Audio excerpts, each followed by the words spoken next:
small value of rho? 0. So it's going to go from 0 to, it's going to hit this thing. Now, here's the key for you. Listen with this technique. Here's the key. You only need to redefine the function that the rho actually hits. You only need to redefine the function the rho actually hits. I don't care about the cone. The rho ain't going to hit the cone. It's going to go from the origin out to this function. So let's look where this function comes from. Where's this function come from? The cone or the sphere? Redefine the sphere. And it will be possible if it's a sphere. Okay? It will be possible. So let's redefine this.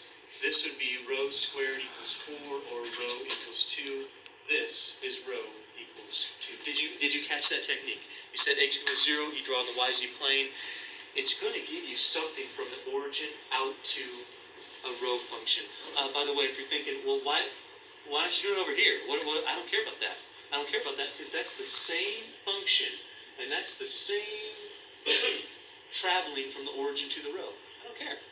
Also, I don't care because when we define our phi, it's always from 0, positive. I care about negative. I care about this way. That's the only thing I care about. Should have been okay with that.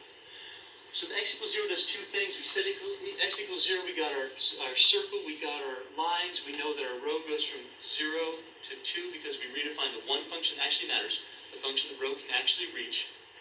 We have 0 to 2, and it lets us do the phi. You tell me right now.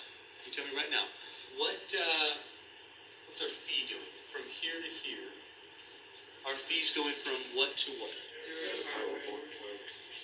How do you know it's pi over 4? Because you're guessing? It's okay. How do you know?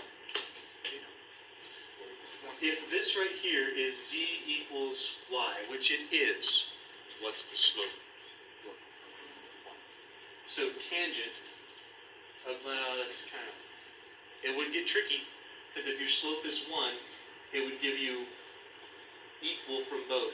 But if your slope is different from 1, you have to figure out your angle this way and subtract it from 90 to get that phi. So fortunately for us, we got an easy one. This is just, slope is 1. Tangent of phi gives us 1. Okay, so phi is pi. So we're going from 0 to pi. How about the theta? What would you do for the theta here? Set z equals 0. If we do set z equal to 0, we're going to get, well, here, if we set z equal to 0, we get x squared plus y squared equals 0. We basically get the origin. That's not helping us here.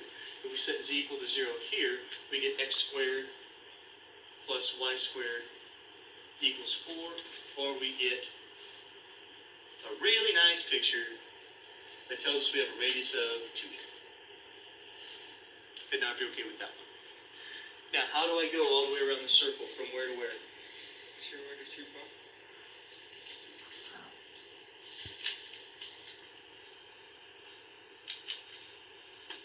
That's it. If you set z equal to 0 here, you're basically just getting the center of that circle. That's all that you're getting. Okay, that's what I want you to do. I want you to set it up. Just go ahead and set it up.